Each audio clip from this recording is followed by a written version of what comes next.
15절에서 19절입니다. 신약성경 124페이지 누가복음 17장 11절에서 19절.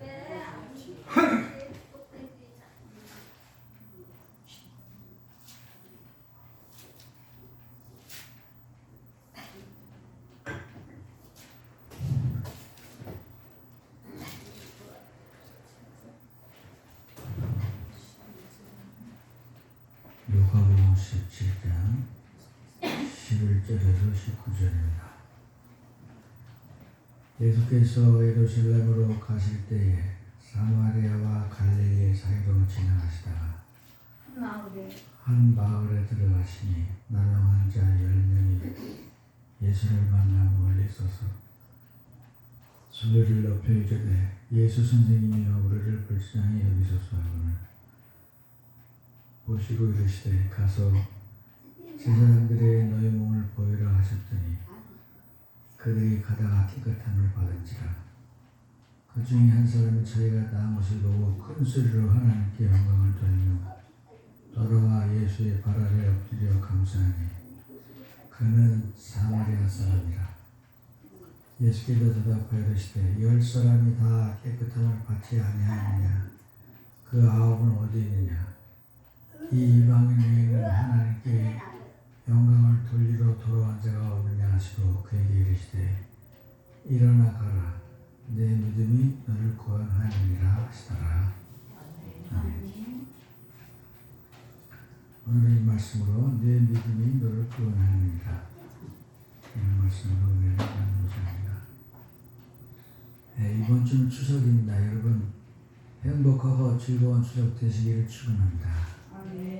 그리고 우리가 찬양하고 기도하고 하나님의 말씀을 듣는 가운데 아픈 분들 다 나시기 바랍니다.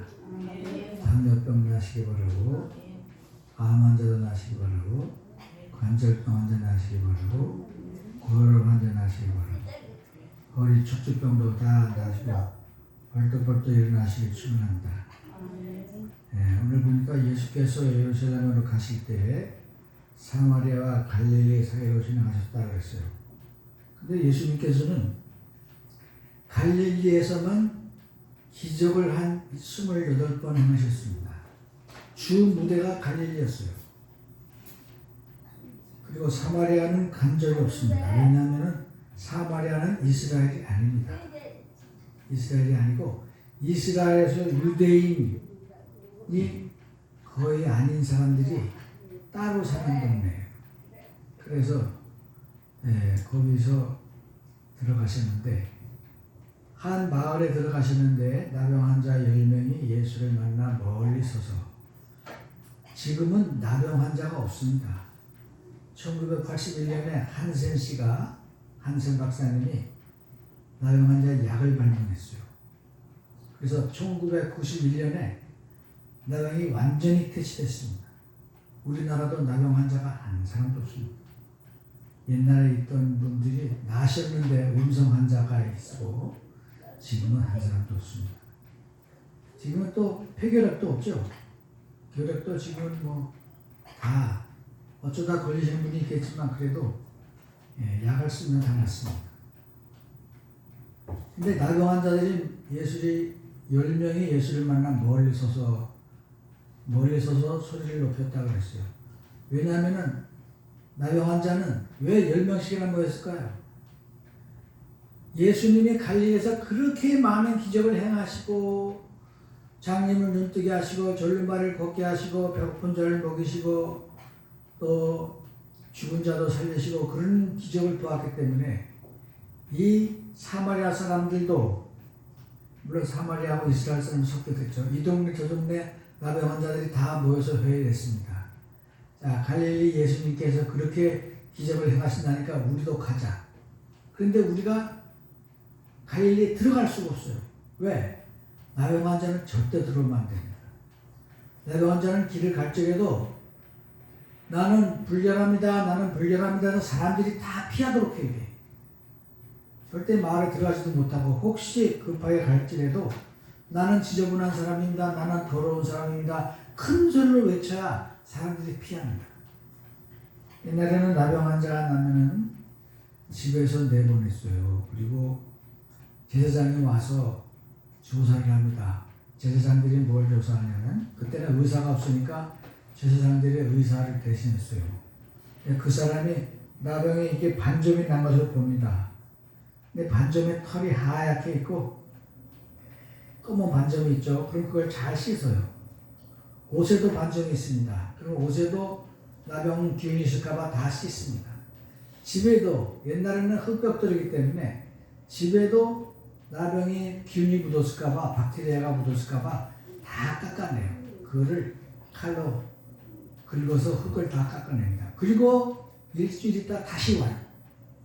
그래서 제사장이 봤는데 그 털이 더 발전이 없고, 이렇게 반점이 더 발전이 없으면 괜찮지만 반점이 더 우묵해지고 털이 하얘졌다. 그러면 그 사람은 추방해요. 저 동네 바깥에 나가서 움막을 짓고 따로 살아야 됩니다. 거기서도 또 나기 위해서 계속 씻고 닦고, 그리고 또 제자한테 검사를 받고, 이렇게 해야 병이 난다는 거예요. 그래서 이 사람들은 동네에 들어올 수 없었기 때문에 10명이 멀리 서서 예수님을 불렀습니다.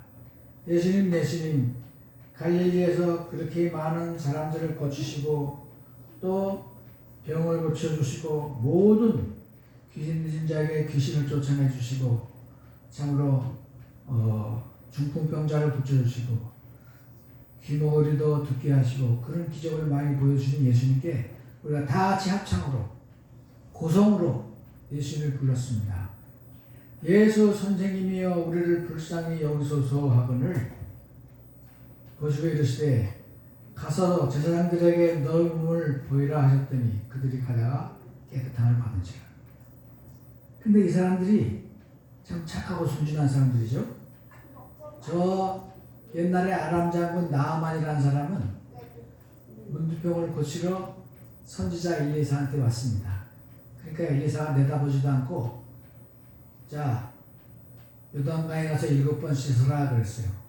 그러니까 장군이 화를 냈어요. 아니 조그만 나라에서 그 큰 나라에 간 장군이 왔는데 나와서 나한테 저라고 아이고 어디가 아프십니까? 아픈 데를 손을 대고 후후 불어가면서 하나님 우리 장군님을 고쳐주시옵소서 이렇게 기도할 줄 알았는데 무조건 내다보지도 않고 저 요단강가에 가서 씻으라 하니까 장군이 화가 났습니다. 내가 금목걸이 은목걸이 다 주려고 선물로 주려고 가져왔는데 안 준다. 난 돌아가겠다. 그리고 말을 돌려서 다시 돌아갔습니다. 그때 같이 왔던 하인 한 사람이 장군님 어려운 일도 아니고 요단강에 가서 씻으려는데 뭐 어렵다고 그걸 안 합니까? 더한 것도 했을 거 아닙니까? 지금 문둥병을 세상에 고치는 사람이 없는데 겨우 씻는 거 가지고 뭘 그러십니까? 가서 한번 씻어보십시오. 그래서 나만 장군이 마음을 돌리고 가서 요단강에서 씻었습니다. 7번 씻는데 6번 씻을 때까지 아무 차도가 없다가 7번 씻으니까 어린 나이 피부처럼 뽀얀 살이 되었습니다. 그래서 나만 장군이 너무 기뻐가지고 엘리사한테 찾아와서 모든 선물을 다 내놓고 가지고서 맹세했습니다. 나는 이제 여호와 하나님만 믿겠습니다. 나는 여기 이 예루살렘에 있는 흙을 한 상자만 퍼주십시오. 내가 그 흙을 가지고 가서 나를 고쳐주신 하나님을 날마다 감사하고 기도하면서 여호와 하나님만 믿겠습니다. 그랬어요. 근데 이 사람들도 가서 제사장들에게 넌 몸을 보여라 그래요. 그건 낫을 때 보는 거거든요. 고쳐준 것도 아니고 나으라고 기도한 것도 아니고 무조건 가서 나와 보여라 그러니까 이 사람들은 갔습니다. 근데 가다가 나았어요. 근데 나은 것을 보고 그 중에 한 사람이 뛰어와서 큰 소리로 하나님께 영광을 돌리며 돌아와 예수님의 발 아래 엎드려 감사하니 그는 사마리아 사람이다 그랬습니다. 여러분 우리가 세상을 사는 것은 길어야 100년 삽니다. 요즘은 약도 좋고 또 이 먹을 것도 많고 그래서 뭐 95살, 96살, 100살 넘는 게 장난 아니에요. 그래서 우리도 같이 백살을 삽니다. 이 문둥병자 10사람이 다 구원을 받았는데 9사람은 백살을 살고 끝났지만 이 한 사람은 하늘나라에 들어갔습니다. 그 이유가 뭐냐? 하나님께 영광을 돌리고 감사했기 때문에 그렇습니다. 더군다나 그 사람은 이스라엘 사람도 아니고 사마리아의 아주 소외된 계층이었는데 그 사람이 이렇게 하나님께 감사한 거 한마디로 구원을 받았습니다. 그래서 우리도 하나님께 감사하는 생활을 하셔야 될 줄로 믿습니다. 감사하면 기적이 일어날 줄로 믿습니다. 항상 말하는 것이 어려울 때도 감사하면 어려움이 다 해결되고 문제보다 크신 하나님, 길이요 진리요 생명이신 하나님이 우리에게 길로 인도하실 줄로 믿습니다. 진리로 인도하실 줄 믿습니다. 생명으로 인도하실 줄 믿습니다. 그래서 여호와라는 이름 자체가 살았다는 뜻이에요. 모든 생명은 하나님께로부터 나옵니다. 그래서 우리도 하나님이 만드셨고 하나님이 우리에게 수명을 이렇게 연장시켜 주시고 살게 하시는 거예요. 그러므로 하나님께 감사하는 사람들이 정말 하나님이 찾는 사람들이고 하나님이 기뻐하시는 사람들입니다. 하나님은 하나님께 예배하는 자를 찾으시고 전심을 다해서 하나님께 기도하는 자를 찾을 줄 믿습니다. 그래서 우리가 하나님께 나와서 기도할 때마다 기적이 일어나는 거예요. 기도하면 기적이 일어납니다. 그래서 우리가 모든 기도를 하나님께 다 믿고 맡기고 의지하고 기도해야 돼요. 그런데 우리도 알다시피 우리는 문둥병을 걸리지 않았지만 이 문둥병처럼 영원히 지을 수 없는 죄를 지은 죄인들입니다. 그래서 우리들은 자문의 병을 고칠 수도 없고 돈을 다 쓰고 병원에 갔다 돈을 줘도 문둥병을 옛날에는 고치는 사람이 없었어요. 그와 같이 우리도 죄인이기 때문에 하나님께 나아갈 수 없고 참으로 죄를 받아서 지옥으로 갈 수밖에 없는 그런 사람들이었습니다. 그런데 예수님께서 이 마지막 여행에 어디를 가시냐면은 이제 예루살렘으로 가시는 길입니다. 예루살렘에 가셔서 무엇을 하셨냐면은 십자가를 지시고 우리를 대신해서 그 죄를 다 갚으시고 그리고 보혈의 피를 흘리시고 우리를 구원하셨습니다. 그래서 우리가 문둥병처럼 고칠 수 없었던 이 죄악을 용서받고 우리의 죽음을 이기시고 마귀를 이기시고 부활하신 것입니다.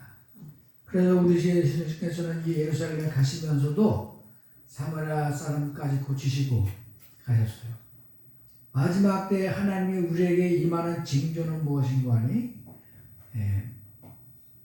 참으로 우리가 모든 병이 다 낫고 모든 죄가 다 용서받고 우리의 무거운 짐을 다 하나님이 맡아주시는 그것이 마지막 때에 하나님의 기적이고 하나님의 구원입니다. 그래서 구약에도 말했듯이 하나님께서 너희들은 내가 창조하였고 내가 너희들을 만들었으니 내가 너희를 또 구원하리라. 지금까지는 사탄에게 눌려서 죽음에 눌리고 죄에 눌리고 병에 눌리고 모든 종류의 죄를 졌지만은 이제 하나님께서 그 죄를 다 갚아주시고 너희 안에 새 영을 주어서 예수를 믿는 사람들이 다 같이 천국으로 한 사람도 빠지지 않고 오도록 하나님께서 만들어주신 길인 것입니다. 그래서 예수님은 길이고 진리이고 생명이고 구원인 것입니다. 그래서 우리가 이 문둥병자들처럼 문둥병자들이 제사장한테 가서 뭘 드렸냐 하면은 검사를 받고 병이 다 나면 예물을 드립니다. 뭐 요만한 곡식을 드릴 수도 있고 비둘기를 한 마리 드릴 수도 있고 돈 많은 사람은 소를 한 마리 드릴 수도 있고 그렇지만 그걸 드려서 그 나은 것을 확증하는 거예요. 그래서 우리가 드리는 이 예배 가운데 하나님을 우리와 함께 하심으로 우리는 구원의 감격과 구원의 감사 때문에 예배를 나오는 것입니다. 이 사마리아 사람 같이 우리가 하나님을 찬양하고 하나님께 감사하고 하나님께 참으로 경배하러 온 우리들이 바로 하늘나라에 들어가는 이 사마리아 사람같이 우리 구원을 받은 것입니다. 그래서 다른 번역에는 내 믿음이 너를 온전케 하느니라 그러는데 우리 새 번역에는 너를 구원하느니라 라고 썼어요. 구원이라는 것은 히브리 헬라 말로 소주라는 뜻인데 구원받았다는 것입니다. 그래서 예수 믿고 여러분 감사할 적에 구원이 일어난 줄 믿으시길 축원합니다. 그래서 예수 믿고 나면 생활변이요. 건강해지고 감사해지고 잠을 자도 달콤하게 자고 밥을 먹어도 달콤하게 먹고 사람을 봐도 반갑고 감사하고 모든 게 다 감사한 거예요. 식구들한테도 살아주는 게 감사하고 나와 같이 있어주는 게 감사하고 세상이 다 감사하고 내가 숨 쉬는 것도 감사하고 걷는 것도 감사합니다. 그래서 날마다 우리는 운동도 하고 참 그렇게 살 때마다 감사해요. 내가 참 이렇게 건강하게 살 수 있는 게 얼마나 큰 축복이고 감사한지 모릅니다. 이게 하나님의 은총이고 하나님의 덕분이에요. 하나님이 우리를 돌보지 않으시면 우리도 옛날처럼 돌아가서 마귀의 참으로 종이 되어서 마귀의 자식이 되어서 죄란 죄를 다 짓고 하나님을 없는 것처럼 하나님을 모르는 것처럼 사는 사람들이 되고 마는 거예요. 세상에 돈이나 명예나 부귀나 집 사는 것 때문에 정신을 팔고 하나님을 모른 척하는 사람들이 많습니다. 그러나 우리는 모든 것이 하나님께로부터 나왔사오니 우리가 하나님께 나와서 예배하고 경배하면은 하늘나라로 인도하시기도 하시지만 세상에서도 참으로 풍족하게 살기에 허락하실 줄로 믿습니다. 아주 건강하게 강하고 담대하게 붙들어 주시는 거예요. 그래서 하나님 믿는 사람들은 어디 가나 머리가 될 전용 꼬리가 되지 않냐고 정말 강하고 담대하게 사는 것입니다. 이사야서에 보니까 59장의 맨 끝에 보면은 하나님께서 말씀하시길 죄인에게는 평안이 없다 그래요. 죄인에게는 평안이 없다. 이 평안이라는 은사는 하늘나라에서 내리는 것입니다. 평안은 돈 주고 사는 것도 아니고 침대를 돈 주고 살 수는 있어도 잠을 살 수는 없어요. 집을 돈 주고 살 수는 있어도 행복을 살 수는 없습니다. 우리의 가정이 행복한 것도 하나님의 선물이고 우리가 평안한 것도 하나님의 선물이에요. 그래서 우리는 먼저 그 나라와 그 일을 구하는 것입니다. 하나님께 모든 것을 다 바치고 감사하고 기도하는 사람에게 하나님은 넘치도록 축복하시고 우리에게 신령과 진정으로 우리를 날마다 인도하시는 것입니다. 그래서 여러분 하루에 한 번이라도 예수님 감사합니다. 하나님 감사합니다. 성령님 감사합니다. 예수님 사랑합니다. 하나님 사랑합니다. 성령님 사랑합니다. 또 예수님 도와주세요. 하나님 도와주세요. 성령님 도와주세요. 내가 3번 불렀다고 해서 하나님은 3사람이 아닙니다. 그게 다 한 분인 걸 믿으시기 축원합니다. 그래서 우리는 그렇게 입으로 날마다 기도할 적에 마귀가 물러 도망가고 병마가 물러가고 가난이 물러가고 그야말로 불안이 물러가고 참으로 마음에 하나님의 지혜로 날마다 살게 되는 거예요. 그래서 나는 운전할 때도 하나님 도와주세요. 또 운전 마치고는 하나님 도와주셔서 감사합니다. 그리고 항상 조심하고 사는 거예요. 천천히 조심하는 게 보험보다 낫다고 그래요. 보험 드는 것보다 훨씬 낫다고 그래요. 그래서 매사를 다 하나님께 믿고 맡기고 감사하는 사람들이 되시길 축원합니다. 그래서 우리는 때로는 인생에서는 문둥병 같은 문제를 만날 수도 있고 문둥병 같은 걱정을 만날 수도 있고 재앙을 만날 수도 있지만 그때마다 하나님께서 우리를 인도하시고 축복하셔서 강하고 담대하라고 말씀하십니다. 그러므로 우리는 그 감사를 오히려 하나님께 더 많이 감사하고 내가 쓰러졌을 때 더 많이 감사하고 어릴 때 더 많이 감사하면 하나님께서는 이미 옛날에 십자가에서 마귀를 다 이겼기 때문에 죽음을 이기게 될 줄로 믿습니다. 병마를 이기게 될 줄로 믿습니다. 우리의 모든 문제를 다 이기고 하나님이 해결해 줄 줄로 믿습니다. 그래서 감사가 여기 보세요. 이 사람은 감사 한마디로 천국을 얻은 거예요. 감사 한마디로. 얼마나 기쁩니까? 우리도 옆 사람한테 한번 인사합니다. 사랑합니다. 고맙습니다. 행복하세요. 건강하세요. 100살까지 사세요. 우리 다 100살까지 만나요. 그래서 우리가 이렇게 중하고 귀한 선물을 받았으니 모든 것이 하나님께로부터 나왔으니 또 우리가 모든 것이 하나님께 돌아갑니다. 그래서 하나님께 뭐든지 감사하면은 하나님께서 칭찬받아요. 예, 참 잘했다. 착하고 충성된 종아. 다른 사람은 내가 부경화를 주고 건강을 줘도 감사할 줄 모르는데 너는 이렇게 어려워도 감사하고 뭐 가진 거 없어도 감사하는 거야. 네가 불빛을 보고 감사할 적에 내가 달빛을 주고 달빛을 보고 감사할 적에 내가 햇빛을 주었지. 너는 정말 감사로 네 인생을 정말 승리했구나. 이렇게 하나님 칭찬하실 줄 믿습니다. 그럼 여러분 매사에 하나님께 감사하고 성령 충만 받으시길 축원합니다. 기도하겠습니다. 고마우신 하나님, 이날에 우리들에게 풍성한 명절을 허락하여 주셔서 감사합니다. 우리 영혼도 풍성케 하시고 하나님께 날마다 감사할 적마다 하나님은 기적으로 날마다 강하고 담대하게 하늘의 은사를 받아서 평안하고 참으로 기쁨으로 살도록 축복하여 주옵소서. 예수 그리스도 이름으로 기도합니다.